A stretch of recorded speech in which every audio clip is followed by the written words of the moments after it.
বলেছিল যে এই পৃথিবীতে আসার আগে আমরা আমরা আরো দুটি জগৎ পার হয়ে এখানে এসেছি এবং এখান থেকেও আমরা অন্য আরেকটি জগতে প্রবেশ করব, এই বিষয়ে আলোচনা হচ্ছিল। এখন বলেন তো, আমরা এই পৃথিবীতে আসার আগে আর কোথায় কোথায় ছিলাম? কেউ কি বলতে পারবো? আমরা পারবো না ভাই। আপনাদের স্মরণার্থে আমি আমার বলে দিচ্ছি যে এই পৃথিবীতে আসার আগে আমরা প্রথমে ছিলাম আলমে আরওয়াহ, অর্থাৎ রূহের জগতে আমরা ছিলাম। আল্লাহ তাআলা আমাদেরকে সৃষ্টি করে রূহের জগতে রেখেছেন। এরপরে রূহের জগৎ থেকে আল্লাহ তাআলা আমাদেরকে নিয়ে আসলেন আলমে আরহাম, অর্থাৎ মায়ের হেরেমের মধ্যে নিয়ে আসলেন, জরায়ুর মধ্যে আল্লাহ তাআলা নিয়ে আসলেন। সেখান থেকে আমরা আসলাম আলমে আসবাব, আলমে দুনিয়া। এই দুনিয়ার জগতে আমরা এসেছি, তিনটি ধাপ পার হয়ে আমরা দুনিয়ার জগতে আসলাম। এরপরে এখান থেকে আমরা চলে যাব কবরের জগৎ, যেটাকে বলা হয় আলমে বারযাখ। আর সর্বশেষ স্টেপ যেটি, সেটি হলো ইয়াউমুল কিয়ামা। এই জগৎ হলো শেষ। উপরের যে জগৎগুলির কথা বললাম, বাকি চারটি, এই জগৎ সম্পর্কে আমরা ইতিমধ্যে আলোচনা করে ফেলেছি। এই সম্পর্কে একটি ধারণা এবং বুঝ আমাদের হয়েছে। আমরা বুঝতে পেরেছি যে আলমে আরওয়াহ কি, আলমে আরহাম কি, আলমে আসবাব তথা দুনিয়া কি, আলমে বারযাখ কি। আজকে বলবো ইনশাআল্লাহ ইয়াউমুল কিয়ামা, যেটি চূড়ান্ত ফয়সালার দিন। আপনার আমার চূড়ান্ত ফয়সালার দিন কোনটি বলেন তো? ইয়াউমুল কিয়ামা। আল্লাহ তাআলা এই লম্বা এই দিবসে মানুষের হিসাব কিতাব করবেন। মানুষ তার ন্যায্য অধিকার ফিরে পাবে। কেউ অপরের প্রতি জুলুম করেছিল, তাকে সেই জুলুম ফিরিয়ে দেওয়া হবে। কিয়ামতের দিনটা কতটুকু লম্বা হবে আমরা জানি ভাইরা। আল্লাহ তাআলা বলেছেন যে এটা হবে 50,000 সানা, 50,000 বছরের সমান হবে এই দিনটি লম্বা। কত বড় হবে বলেন সবাই? 50,000 বছরের সমান হবে এই দিনটি লম্বা। এখন ভাইরা, একটা প্রশ্ন আপনাদের কাছে, কিয়ামত কবে হবে? আমরা জানি কি কিয়ামত কবে হবে? অনেকেই দেখি যে ইন্টারনেটের মাধ্যমে ছড়িয়ে দেয় যে কিয়ামত 2030 সালে বা 2050 সালে, এরকম সময় কিয়ামত হতে পারে। অনেকে এরকম সম্ভাব্য ডেট বিভিন্ন জায়গায় বলে বা লিখে দেয়। আসলে এটা কতটুকু সঠিক? সঠিক এটা সঠিক। আমার ভাইরা, হযরত জিবরাইল আলাইহিস সালাম একদিন বিশ্বনবী সাল্লাল্লাহু আলাইহি ওয়াসাল্লামের কাছে এসে বললেন, ইয়া রাসূলুল্লাহ, কিয়ামত কবে অনুষ্ঠিত হবে? জিবরাইল সাল্লাম আল্লাহর রাসূলকে প্রশ্ন করলেন যে কিয়ামত কবে অনুষ্ঠিত হবে? নবী সাল্লাল্লাহু আলাইহি ওয়াসাল্লাম বললেন, প্রশ্নকারীর যে যাকে প্রশ্ন করা হয়েছে তিনি ভালো জানেন না। অর্থাৎ প্রশ্নকারীও জানে না, যাকে প্রশ্ন করা হয়েছে তিনিও জানেন না কিয়ামত কবে হবে। জিবরাইলও জানেন না, আল্লাহর রাসূল সাল্লাল্লাহু আলাইহি ওয়াসাল্লাম জানেন না কিয়ামত কবে হবে। এরপরে মহাগ্রন্থ আল কোরআনের অন্য একটি আয়াত আল্লাহ রাব্বুল আলামিন বলেন, ইয়াসআলুনাকা আনিস সাআতি আইয়ানা মুরসাহা। আল্লাহ রাব্বুল আলামিন তার রাসূলকে ডেকে বলেন, রাসূল, পৃথিবীর মানুষেরা আপনাকে জিজ্ঞেস করে কিয়ামত কবে হবে, কিয়ামত কোন সময় অনুষ্ঠিত হবে। ওরা জিজ্ঞেস করে আপনাকে যে কিয়ামত কবে হবে। ইয়াসআলুনাকা আনিস সাআতি আইয়ানা মুরসাহা। আল্লাহ রাব্বুল আলামিন উত্তর দিচ্ছেন, ফিমা আনতা মিন যিকরাহা। রাসূল, আপনাকে তারা জিজ্ঞেস করে, আপনি জেনে রাখুন কিয়ামত কবে হবে। এই বিষয়ে বলা আপনার সাবজেক্ট না, এই বিষয় বলা আপনার সাবজেক্ট না, এটা আপনার বলার বিষয় না, এটা এটা আপনার বিষয়ের বাইরে। তবে কে জানে এই বিষয়? আল্লাহ রাব্বুল আলামিন নিজেই জবাব দিলেন, ইলা রাব্বিকা মুনতাহা। এটা জানে একমাত্র আকাশ এবং জমিনের মালিক যিনি, আল্লাহ রাব্বুল আলামিনের এই ধারণা রয়েছে। সুবহানাল্লাহ।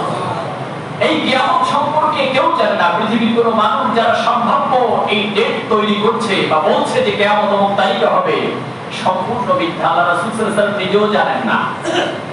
আল্লাহ রাসূলকে জানানো হয় নাই কিয়ামত কবে হবে। আল্লাহ বলছেন যেটা আপনার বলার সাবজেক্ট না।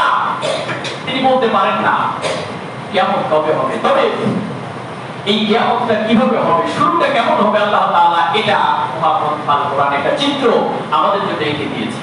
আমরা সেই বিষয়ে আলোচনা করব ইনশাআল্লাহ। আল্লাহ রাব্বুল আলামিন মহাগ্রন্থ আল কোরআনে বলেছেন যে কিয়ামত যখন হবে, ইসরাফিল আলাইহিস সালাম যখন সিংহায় ফুৎকার দিবেন, আল্লাহ রাব্বুল আলামিন হযরত ইসরাফিল আলাইহিস সালামকে কিয়ামত সংঘটিত হওয়ার জন্য যে আওয়াজ দরকার, যে ফুৎকার দরকার, এই ফুৎকার দেওয়ার জন্য ইসরাফিল আলাইহিস সালামকে তিনি তৈরি করলেন, সৃষ্টি করলেন।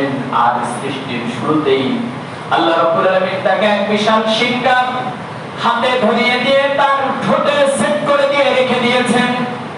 হযরত ইসরাফিল আলাইহিস সালাম আকাশের দিকে তাকিয়ে আছে, এই সিংহাটা ঠোঁটের উপরে রেখে কখন জানি মাওলা অর্ডার করেন। আল্লাহ রাব্বুল আলামিন কখন যেন অর্ডার করে বসেন, তখনই সিংহায় ফুৎকার দিতে হবে। পৃথিবীর শুরু লক্ষ্য থেকে ইসরাফিল আলাইহিস সালাম এই বিশাল হিউজ ট্রাম্পেট, ইংরেজিতে বলা হয় এটাকে, যে বিশাল একটি সিংহা, এই সিংহাটা তার দুই ঠোঁটের মধ্যে নিয়ে অপেক্ষা করছে কখন যেন মনি তার মাওলা তাকে অর্ডার করবেন, ইসরাফিল এবার তোমার সিংহায় ফুৎকার দাও। এই সিংহায় যখন ফুৎকার দিবেন বিশাল আওয়াজ হবে। আল্লাহ রাব্বুল আলামিন এই সিংহার আওয়াজকে সূরা কারিয়ার মধ্যে উপস্থাপন করেছেন। আল্লাহ রাব্বুল আলামিন বলেন আল কারিয়া, আল্লাহ রাব্বুল আলামিন তার হাবিবকে উদ্দেশ্য করে বলেন আল কারিয়া, প্রকট আওয়াজ, বিশাল আওয়াজ, মাল কারিয়া। ও হাবিব আপনি কি জানেন সেই আওয়াজ কি? ওয়া মা আদরাকা মাল কারিয়া, সে বিশাল বিকট আওয়াজ, এ সম্পর্কে কি আপনার ধারণা আছে? আল্লাহ তাআলা তার হাবিবকে জিজ্ঞেস করেছেন যে বিশাল আওয়াজ, আমরা তো অনেক ধরনের আওয়াজ শুনেছি ভাইরা, গাড়ির টায়ার যখন ফেটে যায় ফট করে আওয়াজ হয়, ওই মেট্রোতে হলে এখান থেকে শোনা যায় না? বজ্রের আঘাত হলে, বজ্র যখন পতিত হয় তখনও বিশাল আওয়াজ হয়, বোমা ফাটলে আওয়াজ হয়। ঢাকার রানাবেলাতে যখন ধসে পড়েছিল, আশেপাশের লোকেরা বলেছে যে এত বিকট আওয়াজ হয়েছে, জীবনে এত বিকট আওয়াজ শুনি নাই। কিন্তু সাভারে এই ঘটনা ঘটেছে, আমি থাকতাম পাটনায়। কত দূর হবে? পাটনার সাভার হয়তো বা 20-25 কিলোমিটার, 30 কিলোমিটারই হলো। আমি কিন্তু সে আওয়াজ শুনতে পাই নাই। তাহলে বোঝা গেল সেটাও পর্যাপ্ত আওয়াজ নয়। এই আওয়াজ যখন হবে পৃথিবীর এক প্রান্ত থেকে অপর প্রান্ত, মাশরিক থেকে মাগরিব, শিমাল থেকে জুনুব, সব জায়গায় ছড়িয়ে যাবে আওয়াজ। আল্লাহু আকবার। আমার ভাইরা, আল্লাহ রাব্বুল আলামিন মহাগ্রন্থ আল কোরআনের মধ্যে বলে দিলেন যে কিয়ামতটা যখন শুরু হবে, ভূমিকম্প দিয়ে শুরু হবে। সূরা জিলজালের মধ্যে আল্লাহ রাব্বুল আলামিন বললেন ইদা সুলসিলাতিল আরদু জিলজালাহা, কিয়ামত যখন অনুষ্ঠিত হবে তখন এই পৃথিবী প্রকম্পিত হবে, কেঁপে উঠবে। আমরা ভূমিকম্পের অনুভূতি কি পেয়েছি কখনো ভাইরা যারা বসে আছেন? ভূমিকম্পের অনুভূতি মনে হয় কেউ পান নাই। অবশ্য যারা আমরা শহরে থাকি, বহুতল ভবনে যারা থাকি, তারা কিছুটা হলে আঁচ করতে পারবেন ভূমিকম্প কেমন। আমি আল্লাহ চাইতো কয়েকবার, 2-3 বার ভূমিকম্পের অনুভূতি আমার হয়েছে। একদিন রাত 3টার সময় আমি ভূমিকম্পের অনুভব করেছি। দেখলাম যে বিল্ডিংটা 7 তলা ভবন ছিল, আমি 4 তলায় থাকতাম। হঠাৎ করে কেঁপে উঠল রাত 3টার সময়। ভূমিকম্পের এই ঝাঁকুনিতে ঘুম ভেঙে গেল। রুমের অন্যান্য সদস্যরাও জেগে উঠলো। ভাবলাম হয়তো বা আজকের এই রাতটুকুনি আমার জীবনের শেষ রাত। আমার কাছে এটা মনে হয়েছে। অন্য কার কাছে কি মনে হয়েছে আমি জানি না, আমার কাছে এটা মনে হয়েছে। আমি ঘুম থেকে উঠে বিছানায় বসেছি, তখনও বিল্ডিং কাঁপছে এরকম করে। যখন কাঁপুনি বন্ধ হলো, নিচে বের হয়ে আসলাম, রাস্তায় দেখলাম হাজার হাজার মানুষ, রাস্তায় পা ফেলার জায়গা নাই। আবার বৃদ্ধা বনিতা, ছোট থেকে বড় সবাই রাস্তার মধ্যে চলে এসেছে। পরের দিন পত্রিকাগুলি হেডলাইন করলো যে ভূমিকম্পের যে ফজরের নামাজে সব মসজিদে উপচে পড়া ভিড়। আমার ভাইয়েরা, মুয়াজ্জিন আযান দেয় আল্লাহু আকবার, আল্লাহু আকবার, আল্লাহ সবথেকে বড়। হাইয়া আলাস সালাহ, আসো কল্যাণের দিকে আসো, হাইয়া আলাল ফালাহ, নামাজের দিকে আসো, কল্যাণের দিকে আসো। কই কেউ তো শোনে না। মসজিদে এক কাতারের বেশি লোকই হয় না। এক কাতার, দুই কাতার, দেড় কাতারের বেশি লোক হয় না। কিন্তু ভূমিকম্পের সেই রাতে সকালে ফজরের নামাজে মসজিদে লোক ধরে না। দেখেছেন কি ভয় মানুষের অন্তরের মধ্যে, মৃত্যুর ভয় কি? এই মৃত্যুর ভয় এতটা, যদি মানুষের মধ্যে আখিরাত আর জাহান্নামের ভয় থাকতো তাহলে প্রত্যেক ফজরের নামাজে মসজিদে উচ্চ করা ভিড় থাকতো। কি বলেন? আমাদের মধ্যে আখিরাতের ভয়ের চেয়ে আমাদের মৃত্যুর ভয় অনেক বেশি। আচ্ছা বলেন তো ভাইরা, এই মৃত্যু থেকে কি ইচ্ছা করলেই কোন মানুষ বেঁচে থাকতে পারবে? কোন মানুষ পারবে? পৃথিবীর একজন মানুষও কি পারবে? আপনাদেরকে কয়েকজন মাস শুনিয়েছিলাম যমুনা ব্যাংকের চেয়ারম্যান বাবুল আহমেদ, যিনি 1000 কোটি টাকার মালিক, মৃত্যুর সময় এয়ার অ্যাম্বুলেন্সে করে পৃথিবীর সব ডাক্তারদেরকে বাংলাদেশে হাজির করলেন, বললেন যে সমুদয় সম্পদ দিয়ে দিব, পৃথিবীতে বেঁচে থাকতে চাই। আপনারা পত্র পত্রিকা এবং প্রিন্ট এবং ইলেকট্রনিক মিডিয়ার মাধ্যমে সেই বক্তব্য দেখেছেন। তিনি বলেছেন যে আমি পৃথিবীতে বাঁচতে চাই, আমার সম্পদ সব দিয়ে দিব তোমাদেরকে। আচ্ছা বলেন তো, পৃথিবীর ডাক্তাররা কি এই লোককে বাঁচিয়ে রাখতে পেরেছে? বাঁচিয়ে রাখতে পারে নাই। এই জন্য বলি যে মৃত্যু থেকে বাঁচা সম্ভব না, কিন্তু একজন মানুষ ইচ্ছা করলে আল্লাহর জাহান্নাম থেকে বাঁচা সম্ভব। যদি একজন মানুষ ইচ্ছা করে আল্লাহ রাব্বুল আলামিনের কাছে তার অতীত অপরাধের জন্য যায়, আল্লাহ আমি তো না বুঝে অপরাধ করে ফেলেছি, আমাকে মাফ করে দাও। আল্লাহর করুণা অপার অসীম। আপনার গুনাহ যদি হয় পাহাড় সমান, আল্লাহর রহমত আকাশ সমান। আপনার গুনাহ যদি হয় আকাশ সমান, আল্লাহ রাব্বুল আলামিনের রহমত আরশ আজিম সমান। সুবহানাল্লাহ। আল্লাহ মাফ করার জন্য প্রস্তুত, আমরা ক্ষমা চাওয়ার জন্য প্রস্তুত নয়। এই যে লাইলাতুল কদর গেল, রমজান গেল, ধুয়ে মুছে পরিষ্কার হয়ে যাওয়ার জন্য এই রমজান এসেছে আমাদের জন্য। কয়জন আমরা পেরেছি নিজেদের অপরাধকে মাফ করিয়ে দিতে পেরেছি? ভাইরা বুকে হাত দিয়ে বলবো আমরা কয়জন পেরেছি? আল্লাহ তাআলা আমাদেরকে ক্ষমা চাওয়ার জন্য তৌফিক দিন, বলি আমিন। বলছিলাম ভাইরা যে এই ভূমিকম্পটা অর্থাৎ কিয়ামত যখন হবে তার প্রারম্ভটা, শুরুটা হবে ভূমিকম্প দিয়ে। আমরা ভূমিকম্প দেখেছি 2004 সালে সাগর তলের সুনামি হয়েছিল। সেই সুনামিতে অ্যাটাক করেছে কাদেরকে বলেন তো? প্রথমে জাপানকে বলবো, জাপানের নাম বলবো আমরা। জাপানকে অ্যাটাক করেছে। এই ভূমিকম্প অ্যাটাক করেছিল ইন্দোনেশিয়াকে। এই ভূমিকম্প অ্যাটাক করেছিল শ্রীলঙ্কাকে। সবথেকে বেশি ক্ষতি হয়েছে ইন্দোনেশিয়ার। 1,70,000 মানুষ এই ভূমিকম্পে সাগরে সলিল সমাধি হয়েছে। এরপরে মরেছে শ্রীলঙ্কাতে, মরেছে আপনার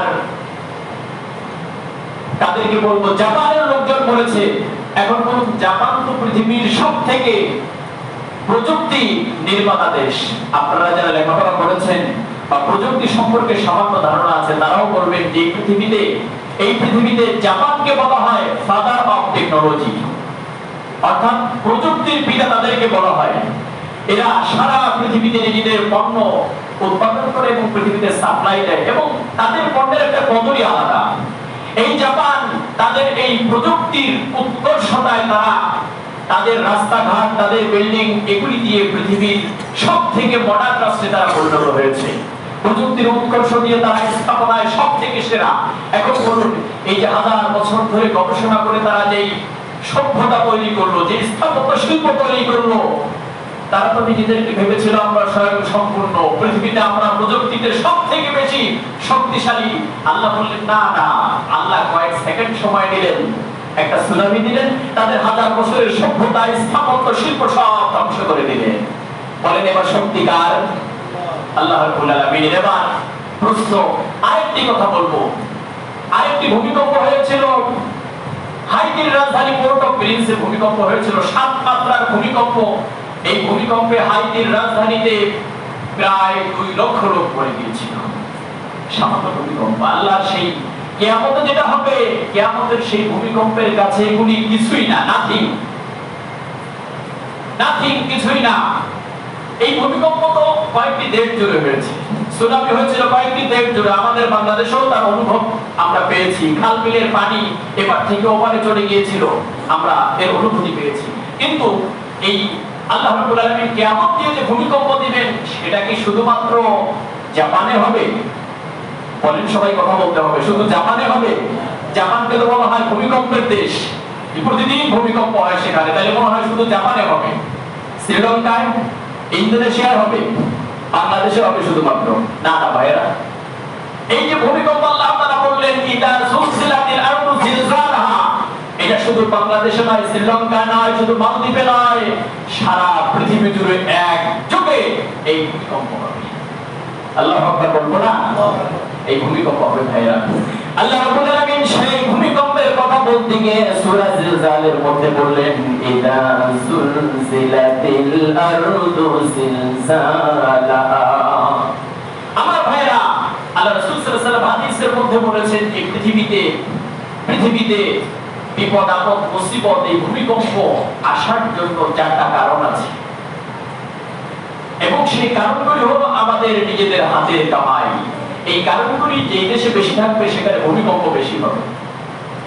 বলবো সেই চারটা কারণ ভাইরা, আমাদের আলোচনার মধ্যে ঢুকে যাওয়ার আগেই চারটা কারণ আমি আপনাদেরকে বলে দিচ্ছি। সেই চারটা কারণ হলো, এক নম্বরে, যে দেশের মধ্যে মানুষেরা বেশি বেশি মদ পান করবে, মদের বেচাকেনা বেশি হবে, মদ পান যারা বেশি করবে, সেই দেশে আল্লাহ তাআলা ভূমিকম্প পাঠাবেন। দুই নম্বর কারণ হলো যে দেশে জিনা বেড়ে যাবে, সেই দেশে আল্লাহ তাআলা ভূমিকম্প পাঠাবেন। তিন নম্বর হলো যে দেশে অশ্লীল গান বেশি হবে, সেই দেশে আল্লাহ তাআলা ভূমিকম্প পাঠাবেন। চার নম্বর হলো যেখানে অশ্লীল নাচ হবে, সেই দেশে আল্লাহ তাআলা ভূমিকম্প পাঠাবেন। এখন আমরা যদি দেখি আমাদের দেশে কি এগুলি আছে? আমাদের দেশে কোনো এগুলি নাই। আছে আছে ভাইরা, আছে, আমাদের দেশে এগুলি আছে। আল্লাহ তাআলা আমাদেরকে এর থেকে বাঁচার তৌফিক দিন, বলি আমিন।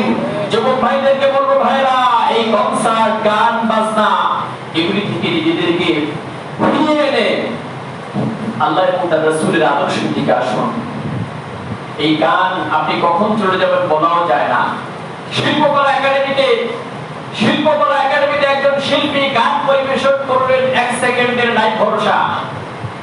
এই গান সে পরিবেশন করলো, গান পরিবেশন করা শেষ হয় নাই, মানুষের হাতের তালির রেশও ফুরায় নাই, শিল্পী দুনিয়া থেকে বিদায় হয়ে গেল। বলেন তো, মানুষের হায়াতের গ্যারান্টি কতটুকু? কচু পাতায় দেখেছেন পানি? কচু পাতায় পানি কে দেখেছেন ভাইরা? আমরা অনেকেই দেখেছি, তাই না? পানি কেমন থাকে? টলমল করে না, কখন যেন তা থেকে পড়ে যাবে।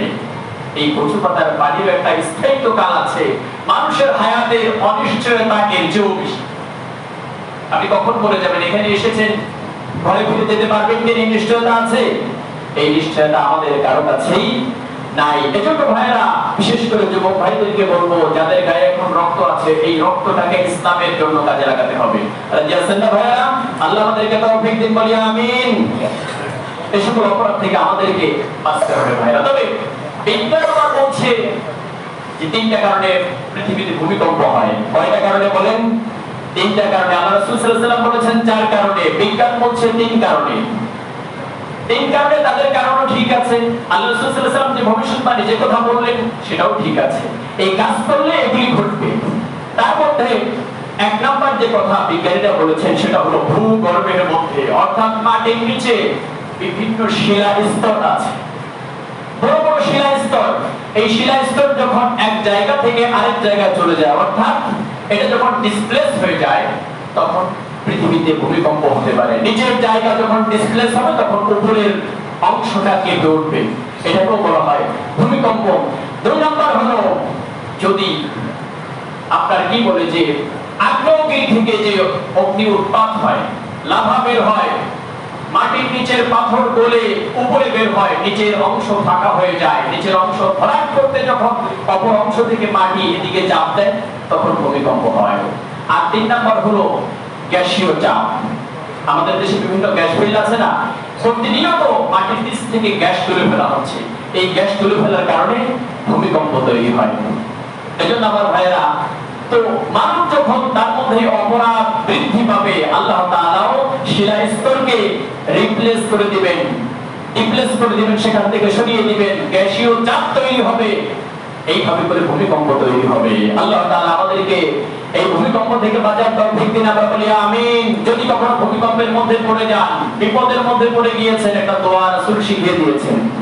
সেই দোয়াটা হলো যে ভূমিকম্প অনুভূত হচ্ছে, দোয়া পড়তে পড়তে বেরিয়ে যান, আল্লাহুম্মা আউযু বিকা বিওয়াজহিক। সবাই বলেন আল্লাহুম্মা আউযু বিকা বিওয়াজহিক, অর্থাৎ আল্লাহ তাআলা আমি তোমার কাছে এই বিপদ এবং মুসিবত থেকে আশ্রয় চাই। এই দোয়াটা আমরা শিখে দেব ভাইরা।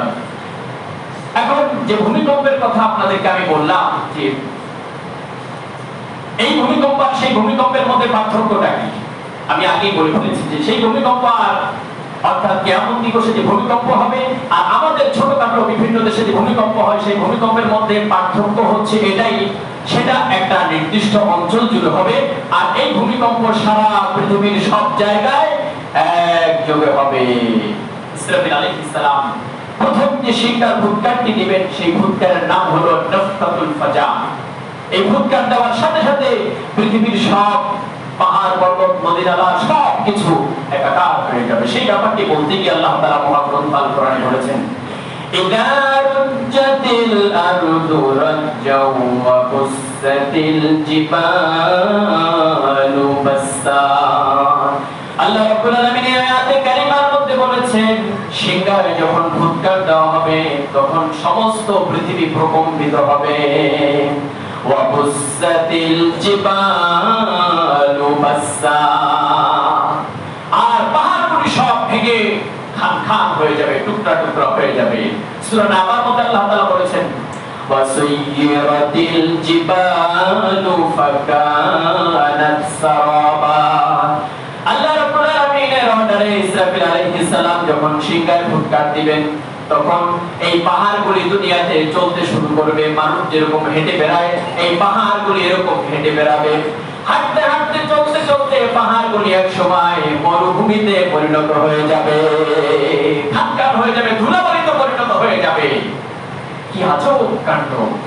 এত বড় বিশাল পাহাড়, এই পাহাড়গুলি ভেঙে খানখান হয়ে যাবে, পাহাড়গুলির কোনো অস্তিত্ব থাকবে না।